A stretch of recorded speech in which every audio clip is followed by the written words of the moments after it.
السلام علیکم ورحمۃ اللہ وبرکاتہ۔ الحمد للہ رب العالمین والصلاة والسلام علی رسولہ الکریم، اما بعد فاعوذ باللہ من الشیطان الرجیم، بسم اللہ الرحمن الرحیم۔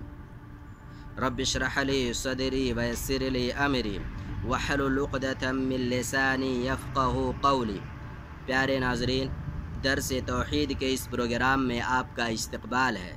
درس توحید کے اس پروگرام میں ہماری گفتگو چل رہی ہے کہ علماء کرام نے توحید کی کل صرف اور صرف 3 قسمیں بیان کی ہیں: توحید ربوبیت، توحید الوہیت، توحید اسماء و صفات۔ اس سے پہلے ہماری گفتگو آپ کے سامنے توحید ربوبیت اور توحید الوہیت پر تفصیلی طور پر کسی حد تک ہو چکی ہے۔ آج موضوع گفتگو ہے توحید اسماء و صفات، جو توحید کی آخری قسم ہے۔ توحید اسماء و صفات کہتے ہیں افراد اللہ تعالی بما یختص به من الاسماء والصفات بغیر تمثیل و تکییف و تعطیل و تحریف، یعنی اسماء و صفات میں اللہ رب العالمین کو اسماء و صفات میں تنہا اور اکیلا جاننا جو اس نے اپنے لیے خاص کر رکھا ہے، بغیر تمثیل کے، بغیر تکییف کے، اور اسی طریقے سے بغیر تعطیل کے اور بغیر تحریف کے۔ ان 4 چیزوں کے بغیر اللہ رب العالمین کے اسماء و صفات کو تسلیم کرنا۔ پیارے سامعین، اسماء و صفات کا باب شریعت اسلامیہ کا یا عقید توحید کا بڑا نازک اور بڑا اہم باب ہے۔ اسماء و صفات کے باب میں انسان کو، ایک مسلمان کو اپنے سامنے 4 چیزوں کو ہمیشہ ملحوظ رکھنا چاہیے، اپنے سامنے ان 4 چیزوں کو ہمیشہ رکھنا چاہیے۔ ان 4 چیزوں کے بغیر انسان اسماء و صفات کو اچھے ڈھنگ سے، اچھے انداز میں نہیں سمجھ سکتا ہے۔ اسے اسماء و صفات کے باب میں حسن فہم نہیں حاصل ہو سکتا ہے۔ نمبر 1 التمثیل، نمبر 2 التکییف، نمبر 3 التعطیل، نمبر 4 التحریف۔ اسماء و صفات کے باب میں یہ 4 چیزیں بڑی اہمیت کی حامل ہیں۔ نمبر 1 التمثیل۔ تمثیل کسے کہتے ہیں؟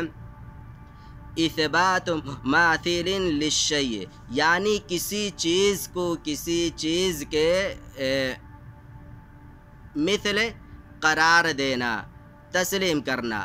مثلا میں کہوں زید کی گاڑی خالد کی گاڑی کی طرح ہے، گویا کہ میں نے زید کی گاڑی کو خالد کی گاڑی کے مثل قرار دیا۔ میں یہ کہوں زید کا ہاتھ خالد کے ہاتھ کی طرح ہے، یہ کیا ہے؟ تمثیل ہے۔ اور اسماء و صفات کے باب میں بغیر تمثیل کے ایمان لانا ہے، یعنی ہمیں یہ نہیں کہنا ہے کہ اللہ رب العالمین کا ہاتھ انسانوں کے ہاتھ کی طرح ہے۔ ایسا کہنا صحیح اور درست نہیں ہے۔ اسی کو کہتے ہیں بغیر تمثیل کے ایمان لانا، یعنی اللہ رب العالمین کے جو صفات ہیں ان کو مخلوقات کی صفات کے مثل نہ قرار دینا، کیونکہ ایسا کرنا مخلوقات کی صفات سے اللہ رب العالمین کی صفات کو کہ انند قرار دینا یہ جائز اور درست نہیں ہے، فاسد عقیدہ ہے یہ۔ اگلی چیز آتی ہے تکییف۔ تکییف کا مطلب ہوتا ہے حکایت کیفیت الشیء وغالب ما یتعلق التکییف بالافعال، یعنی کسی چیز کی کیفیت بیان کرنا، اور کیفیت کا تعلق عموماً افعال سے ہوتا ہے۔ مثلا کیفیت نزول الطائرۃ کذا و کذا، کیفیت عمل الحاسب کذا و کذا، یعنی کوئی شخص کسی چیز کی کیفیت بیان کرے، مثلا کہے جہاز آسمان سے زمین کی طرف اس طریقے سے اترتا ہے، کمپیوٹر یا لیپ ٹاپ اس طریقے سے کام کرتا ہے، ٹرین پٹری پر ایسے ایسے چلتی ہے۔ اس کی کیفیت بیان کرنا۔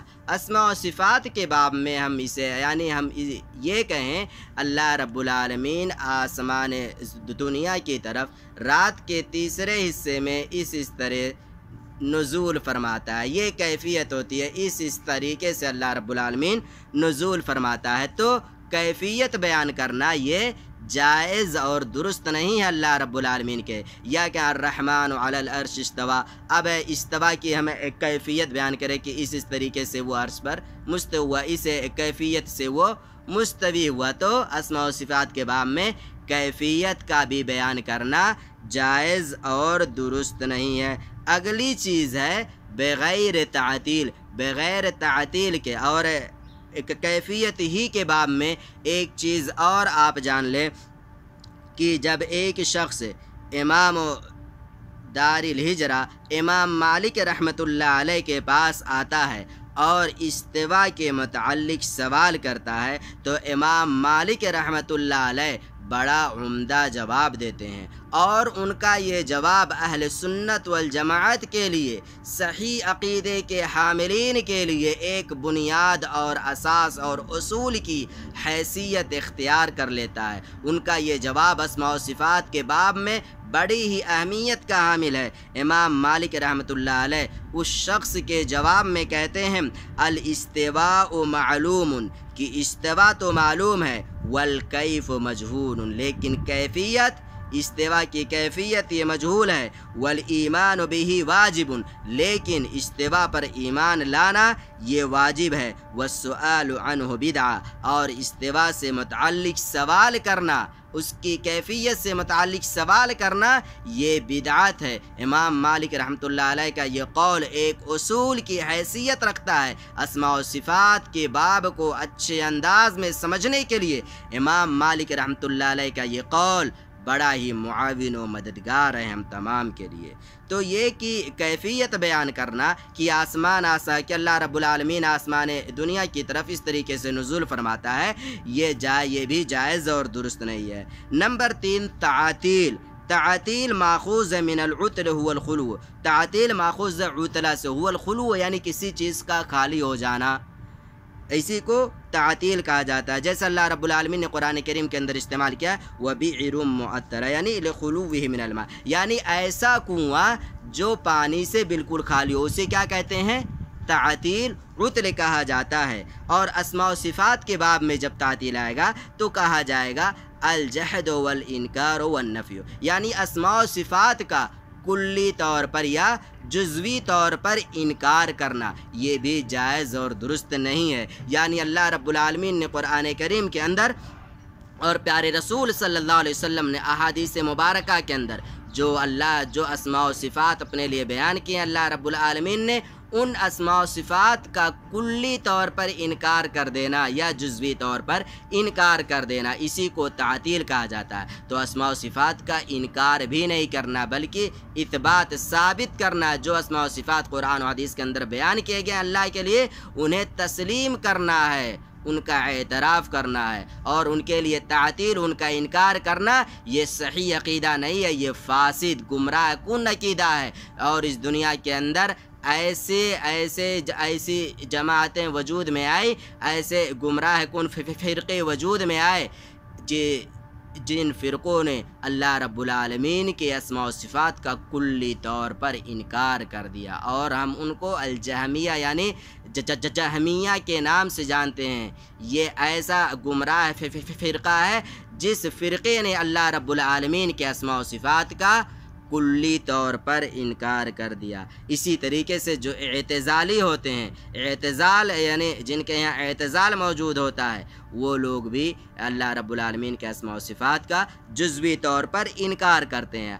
آخری چیز اسماء و صفات میں بغیر تمثیل، تکییف، تعطیل اور بغیر تحریف، یعنی بغیر تحریف کے بھی ہم اللہ رب العالمین کے اسماء و صفات پر ایمان لائیں۔ تحریف کسے کہتے ہیں؟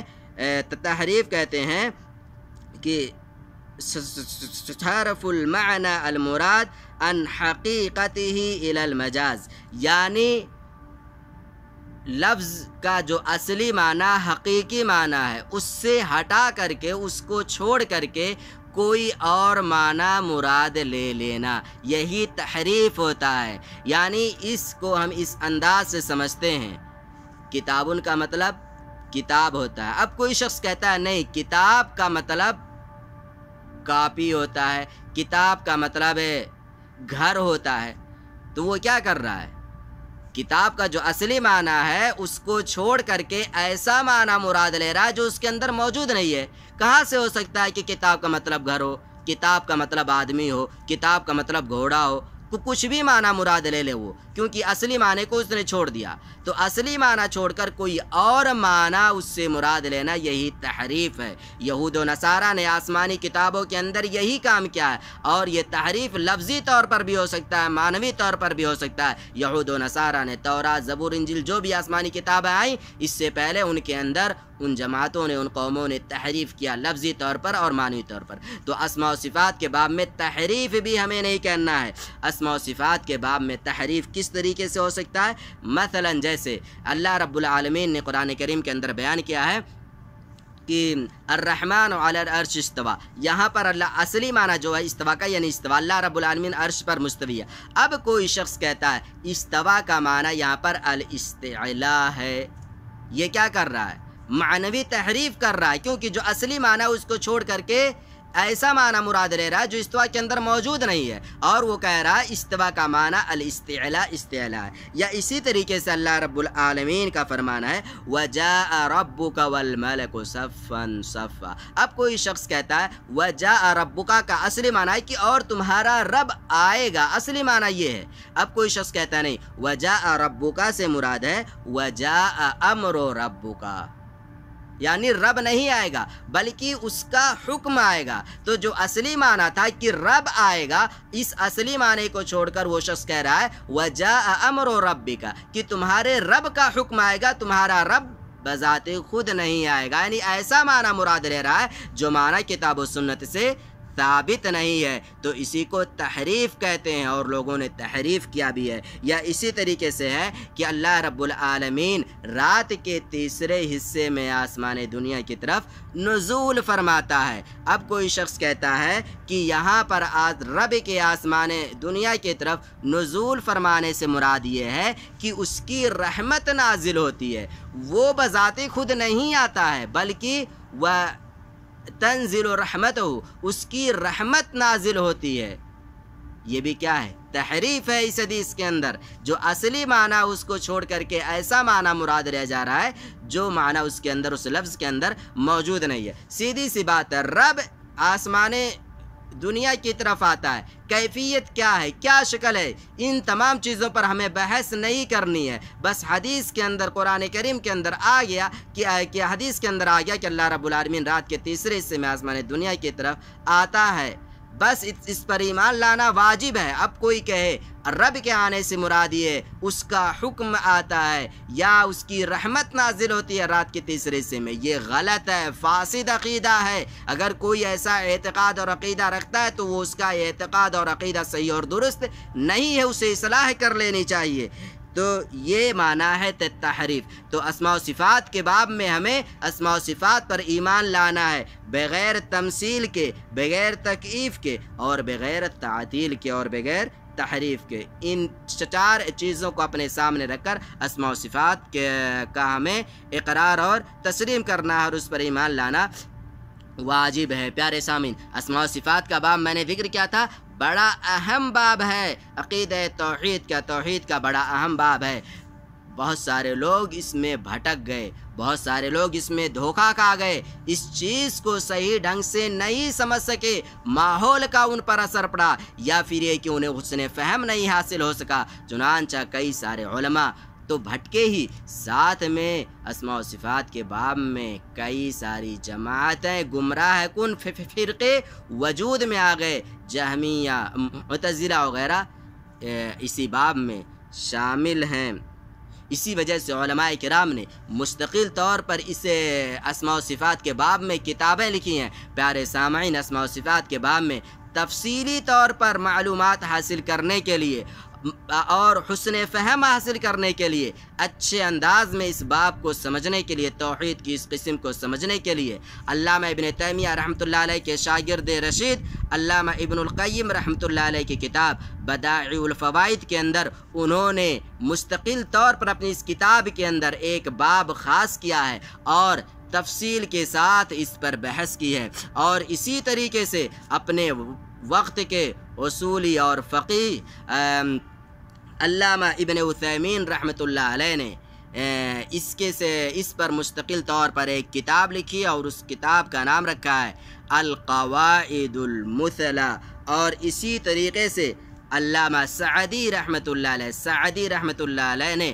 اپنی تفسیر الکریم الرحمن فی تفسیر کلام المنان، یعنی اپنی اس تفسیر کے اندر تفسیر الکریم الرحمن فی تفسیر کلام المنان کے اندر اسماء و صفات پر بھی انہوں نے بڑا عمدہ بحث کی ہے، اور اسی طریقے سے علامہ ابن عثیمین رحمۃ اللہ علیہ کی جو کتاب ہے القواعد المثلی، اس کتاب کی شرح بھی آ چکی ہے، اور اس شرح کا نام ہے المجلہ فی شرح القواعد المثلی الکاملہ القواری کی ہے، یعنی اس کتاب کی انہوں نے شرح کیا ابن عثیمین رحمۃ اللہ علیہ کی اس کتاب کی، جو بڑی عمدہ اور اچھی شرح ہے، اس کی طرف بھی رجوع کیا جا سکتا ہے، اور انشاءاللہ ان کتابوں سے خصوصاً ابن قیم اور ابن عثیمین اور اسی طریقے سے الکاملہ القواری اور اسی طریقے سے ابن السعدی رحمۃ اللہ علیہ، ان 4 کتابیں یا جو کہ کسی میں کلی طور پر بحث ہے، کسی میں جو جزوی طور پر بحث ہے، ان کو ہم سامنے رکھ کر انشاءاللہ اسماء و صفات کے باب میں حسن فہم حاصل کر سکتے ہیں، اچھے سے اسماء و صفات کے باب کو سمجھ سکتے ہیں۔ اللہ رب العالمین سے دعا ہے کہ وہ ہمیں کتاب و سنت کو صحیح ڈھنگ سے سمجھنے کی توفیق دے، آمین۔ السلام علیکم ورحمۃ اللہ وبرکاتہ۔